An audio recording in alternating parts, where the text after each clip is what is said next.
Detroit police commissioners are supposed to keep track of officer misconduct. But tonight, the 7 investigators are looking into one commissioner's own criminal past, from accusations of fraud and forgery to threatening a police officer with violence. It is misconduct he says he's learned from, but is he a changed man? Here's 7 investigator Ross Jones. I'm not proud of the things that I've done, and I have been putting my story out there. I would never try to withhold it. Darius Morris says he's not the same man he was only a few years ago.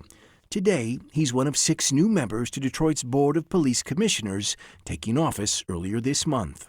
I do solemnly affirm.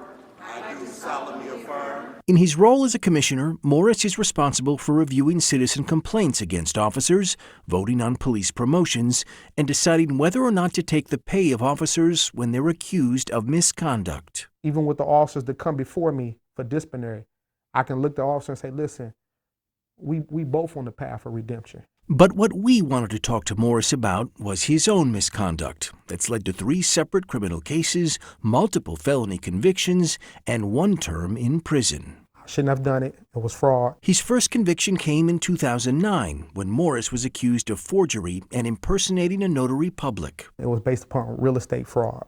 It was taking homes from the bank that the bank had foreclosed on people, and we were fraudulently taking the deeds to the homes and deeding them over. Did this make you a lot of money?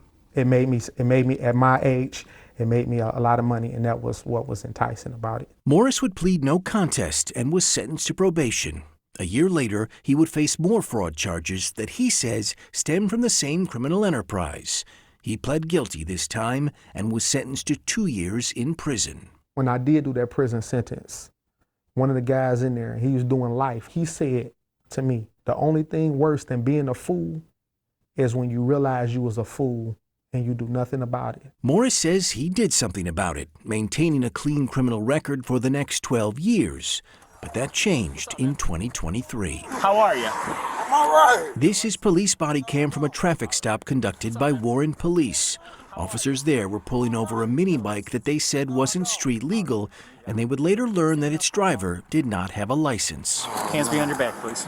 It was then that Morris pulled up to the scene. That's him in the red t-shirt. Morris said he wanted to observe the officer and make sure he did everything by the book.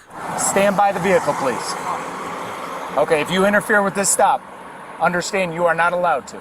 After police detain the driver of the mini bike, Morris can be seen placing a silver badge around his neck. Warren Police later claimed Morris said he was a Detroit Police Department chaplain at the 9th Precinct, which he is not. Morris says that's not true. He is a chaplain, just not with DPD. He bought his badge online. Hey, sir, away from it! Out of the street and away! As police prepare to tow the mini bike, the scene begins to devolve. Family members of the driver have come to the scene, tempers are flaring, and Morris can be heard yelling. Hey, you 3 guys are good. Enough. This guy's an idiot. You're an idiot. I'm done talking to you. You're an idiot. And as the officer is about to get into his vehicle, Morris says this. Say it again. If you put your hands Say it on me, again. I would have shot you. You would have shot me. What they gonna say? Are you going to try and fight me? You gonna say us in your Go ahead. Go ahead. You gonna say you If you want to do it, I will pepper spray you. Get out of here. I said, if you would have put your hands on him, I would have shot you. And Did you mean that? I said it out of anger. Did you have a gun? No, Why'd you say it? because I knew it was something that would have upset him. Morris would plead guilty to assaulting, resisting, or obstructing a police officer and was sentenced to probation. He says today he was wrong and later apologized to the officer, but does not believe that what he did should disqualify him from overseeing or disciplining Detroit police. I have to imagine that an officer in that situation might look at you and say, this guy is going to take away my pay, the same guy who only 2.5 years ago threatened to shoot a cop. What would you say to them? I would say to them that accountability. If anything that I did, I took responsibility for it. I admitted it. It's hard to sit in judgment of others, but sometimes you have to. For more than a decade, Minister Eric Blunt has been a fixture at Board of Police Commissioner meetings, long critical of board members who he believes don't act in the city's best interest.